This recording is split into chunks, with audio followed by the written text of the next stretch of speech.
America central bank fed good news తో దేశీయ stock మార్కెట్లు పరుగులు పెడుతున్నాయి. ప్రారంభంలోనే సెన్సెక్స్, నిఫ్టీ రికార్డ్ స్థాయికి తాకాయి. సెన్సెక్స్ 800 పాయింట్లకు పైగా లాభపడి 70,000 మార్కు ఎగువన ట్రేడ్ అవుతోంది.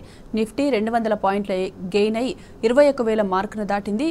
ఇటు Adani Ports, Hindalco, Tech Mahindra, Adani Enterprises, LT, ITC, NTPC, Wipro, Axis Bank, Coal India, Bajaj Finance, HCL Tech, Infosys షేర్లు లాభాల్లో ఉన్నాయి. Power Grid, Tata Consumer, Nestle, Asian Paints, Cipla, Titan, Bajaj Auto company షేర్లు నష్టాలతో టాప్ లూజర్లుగా నిలిచాయి.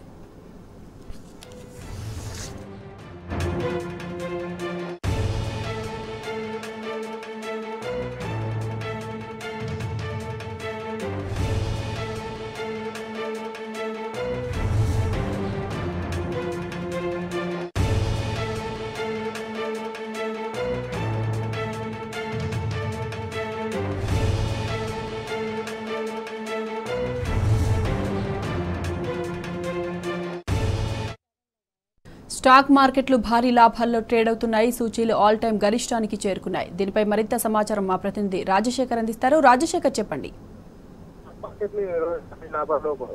పరిస్థితి కనపడుతుంది. ముఖ్యంగా నిఫ్టీ తొలిసారి 2,100 మార్కును అందుకుంది. ముఖ్యంగా వడ్డీ రేట్లపై అమెరికా ఫెడరల్ రిజర్వ్ నిర్ణయంతో ఈ మన మార్కెట్ల ప్రభావం పడతా ఉంది.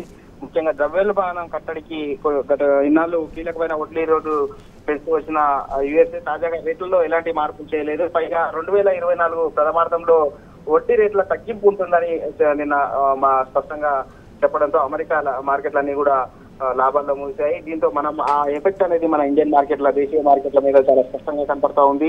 రికార్డు స్థాయిలో మార్కెట్లు లాభాల్లో కొనసాగుతున్న పరిస్థితి కనపడతా ఉంది.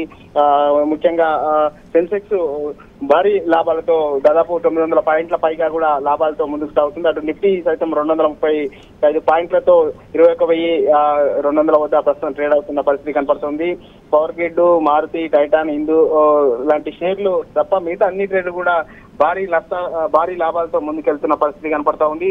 సో ముఖ్యంగా యుఎస్ఏ మార్కెట్ల ప్రభావం అనేది చాలా స్పష్టంగా మన మార్కెట్ల మీద పడడంతో ఆ ప్రభావంతో మన మార్కెట్లన్నీ కూడా భారీగా లాభాల బాటలో కొనసాగుతున్న పరిస్థితి కనపడతా ఉంది. టెక్ మహీంద్రా కావచ్చు, అదానీ ఎంటర్ప్రైజెస్ కావచ్చు, విప్రో, యాక్సిస్ బ్యాంకు, దాదాపు అన్ని షేర్లు కూడా భారీ లాభాలతో కొనసాగుతూ ఉన్నాయి. ముఖ్యంగా వడ్డీ రేట్లు త్వరలోనే రాబోయే 1-2 నెలల్లో తగ్గిస్తారన్న వార్తలు యుఎస్ఏ మార్కెట్ లో రావడంతో ఆ ప్రభావం మన ఇండియన్ మార్కెట్ లో మీద పడడం, ఇండియన్ లో కూడా రాబోయే రోజుల్లో ఈ రెపో రేటు విషయంలో ఇండియన్ కూడా మరోసారి తగ్గించే అవకాశం ఉంది. వడ్డీ రేట్లు తగ్గుముఖం పడతాయన్నవి కూడా ఈ ప్రథమంగా ముఖ్యంగా మార్కెట్ లో లాభాల బాటలో పట్టడానికి ముఖ్య కారణం అని చెప్పేసి ఎక్స్పర్ట్ చేస్తా ఉన్నారు. రాబోయే కొద్ది కాలం పాటు ముఖ్యంగా బ్యాంకింగ్ షేర్లు భారీ ఎత్తున పెరిగే అవకాశం ఉంది. అలాగే రియల్టీ షేర్లు కూడా భారీగా పెరిగే అవకాశం ఉందని కూడా ఎక్స్పర్ట్ చెప్తా ఉన్నారు. మొత్తం మీద అయితే దేశీయ మార్కెట్ లో సంపద పెద్ద ఎత్తున కూడా ఇవాళ లభిస్తున్న పరిస్థితి మనకు మార్కెట్లలో కనపడతా ఉంది.